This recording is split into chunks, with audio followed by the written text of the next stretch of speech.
Welcome, mercenaries. It's Osama. Welcome back to the Syndicate. Today's video is going to be a start of another introduction to a saga, which will be called Suppressors. And these are for people who are experienced can owners, people who are first time putting their toe in the water, taking a step in NFA, or someone who's just curious on just knowing about suppressors and how they work. So this is the saga for you. So to start off today's saga, I have two cans and I'm going to demonstrate about the uses of each can and the pros and cons and what I use them on. And hopefully this will be a great video for those who are looking to make their first purchase. You know, this should be a helping aid to help you find the can of your choice. So the first one I'm going to start off with is Silencer Co. Omega 30 cal or 300, however you want to address it. This is one of the first rifle cans that I bought, just to show you here. And I'll take this cover off. And you see it just slides right on off. So nice can here. And I say this can here is about just under 7 inches, like 6.98. Maybe a little bit over 7 with the anchor brake, but I think without the anchor braking, it's a flat. I think it's 6.98 inches, but don't quote me on that. So I bought this can when it first came out. 2015 was its release date, and this is the can that I wanted on the Scar 17. You know, once I heard it, held it, felt it, because this can is only 12.6 ounces. So this can is made out of stellite, which is a nice, good grade of material for suppressors. Light, strong, durable, slightly better than 718 Inconel. And nice can here. So this is a modular can, as in this can adapt to many different jobs. So also, when it came with it, comes with this ASR mount, which is a quick detach mount. And what you would do, I don't have a rifle right here with me. I don't have the space to do it. But you would screw suppressor on, and this active spring retention ring right here has a little notch. Once I screw it on, turn that, spring retention locks in, keeps the can on. And also, it came with a direct thread 5/8 by 24 thread mount. So if I didn't want to use it QD, or if I'm switching from a AR or different type of sporting rifle, and I want to switch to maybe like a bolt gun, this would be my friend here. So I'll give you a demonstration of that right here. So as we open up our tool bag here, we're left with a multi-tool with different ends on it and spanner wrench. All right. So now, as I said earlier, if you don't want this anchor brake on here, you can take it off and put a flat end cap on, which I surprisingly don't have. It's only a reduction of maybe 1 or 2 decibels going from the anchor brake to the flat cap. So I don't think it's necessary, and I think I like the coolness of the brake. As you can see inside the can. Yeah, it's dirty, but with these cans here, you don't need to clean them. The high power rounds burn everything off inside. So once I shoot again, run some rounds through. Not saying it'll be looking shiny on the inside, but all that old gunk and stuff will break off. And we'll screw that back on.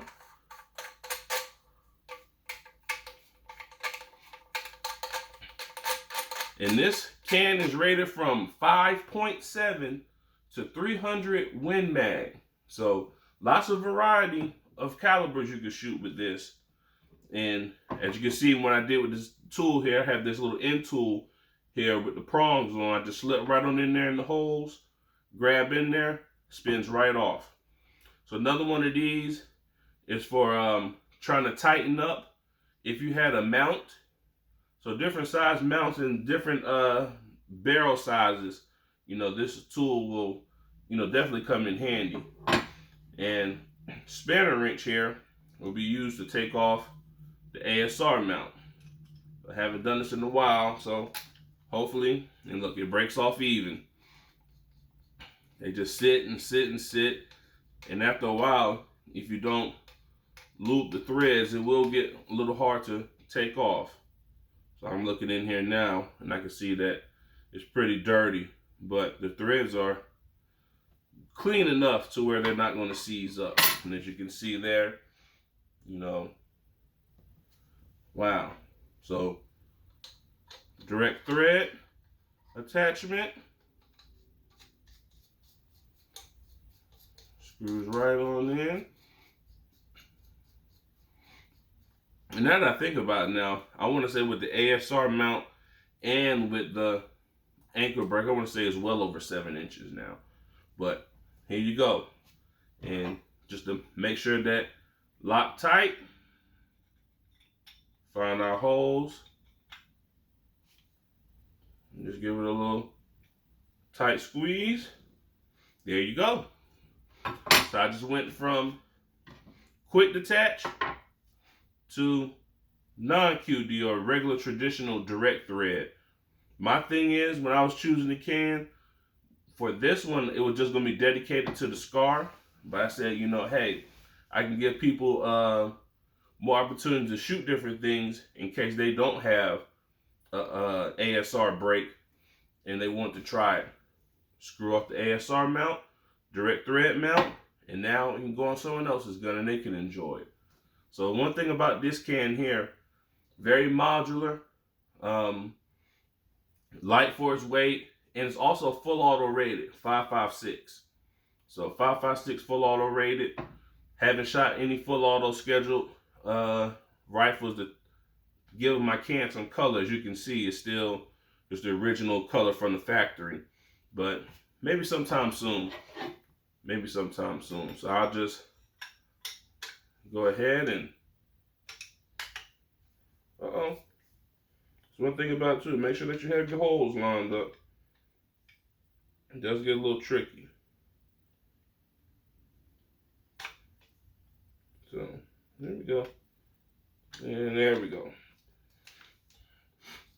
Sometimes it gets tricky, but and like I said, I haven't used it in a while also, so she probably feels neglected. I know, but we're going to put an end to that soon. And also in the container here, when I bought it, came with a shim kit for your brake to help time your brake, because it comes with the ASR muzzle brake, but you can put a flashlight on, but that doesn't need to be timed. And I'll just go ahead and put the QD mount back on, the ASR.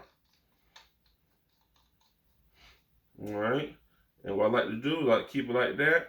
We're still in the open of the spring, and just tighten it just to make sure. Here with the spanner wrench, in there. Not going anywhere. Like I said, I could pull on it, but it's not going anywhere. The spanner wrench, hell of a tool. Hell of a tool. And silencer cover, suppressor cover, slides right on in there. And what I like to do is when I'm putting mine on, and I like to adjust it, because you got to remember that when you shoot these, the can pushes the cover forward. So after a few rounds of shooting, it might start to look like this.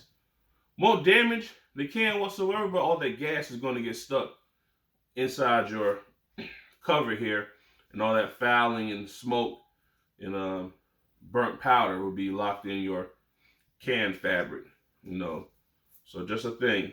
And I like to start with the middle, which kind of latches it on. Then I go to the top, pull it, and go to the bottom, pull it.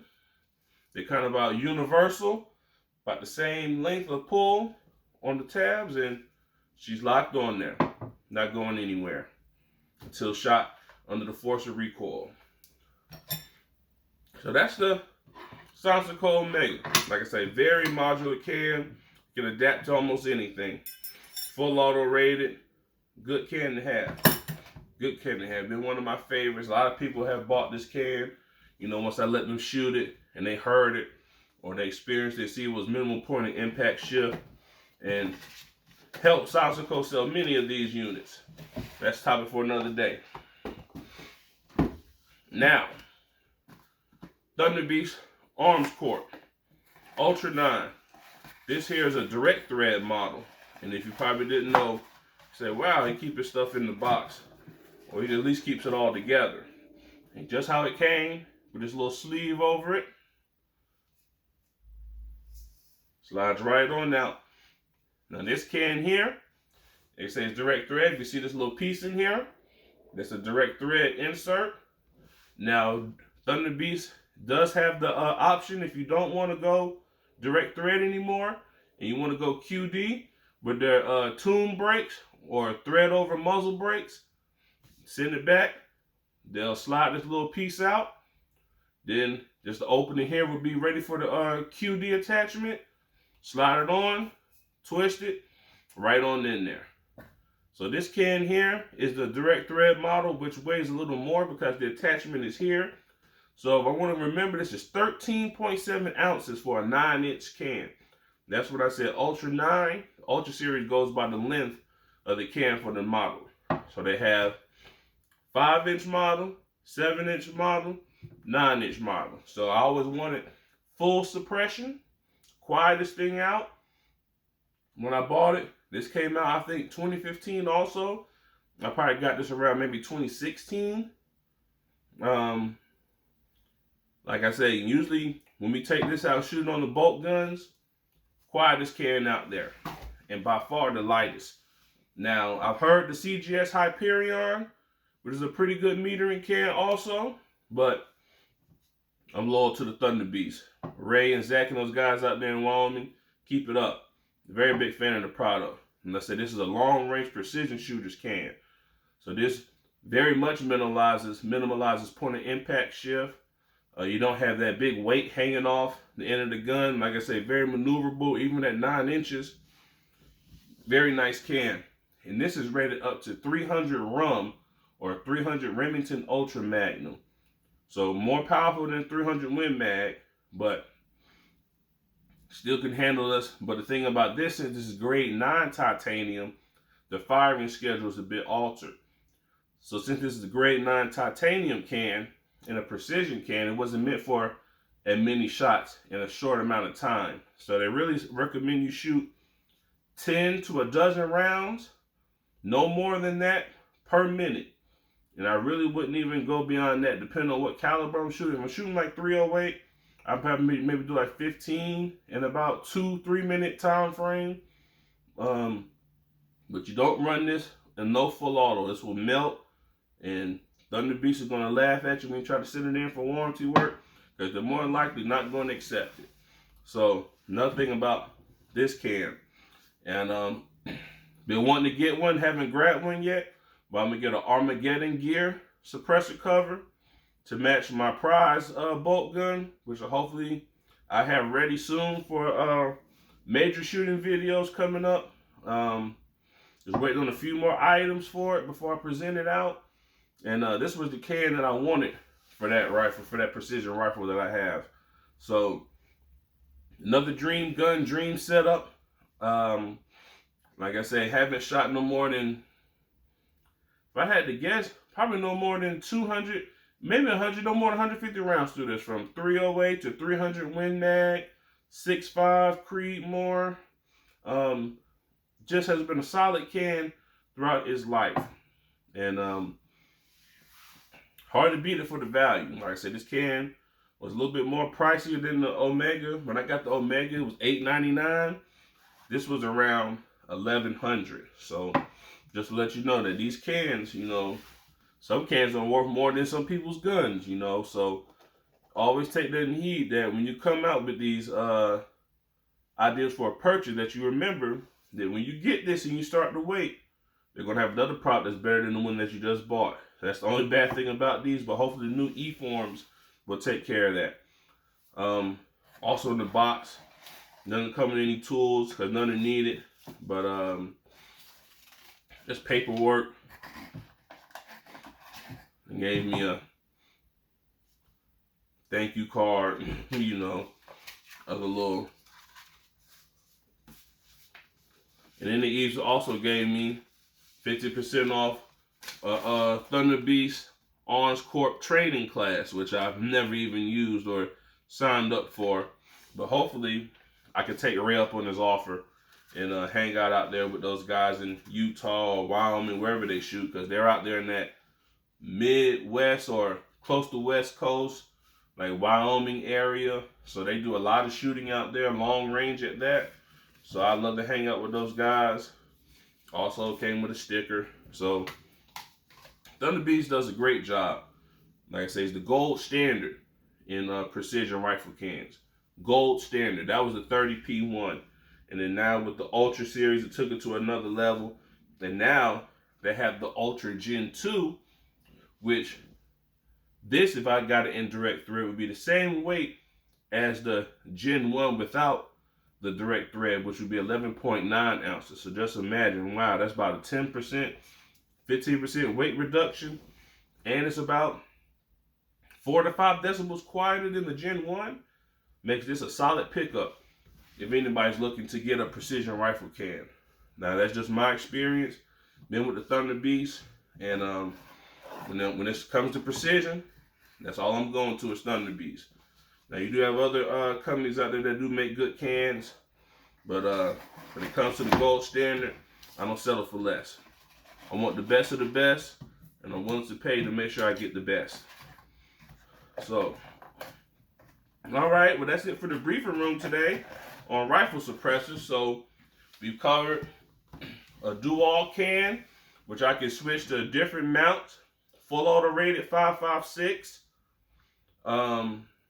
I can change the configuration if I want the anchor brake, or I just run a regular flat cap to whatever caliber I'm shooting. So I can get a 6.5 end cap, 5.56 223 end cap, 308. You know, so very adaptable. And the Thunder Beast is more of the precision shooters can, which is good for people who are shooting PRS style matches or just long range target shooting in general.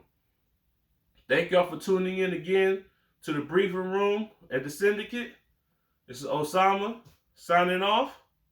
Stay armed, stay safe, stay dangerous. Osama out.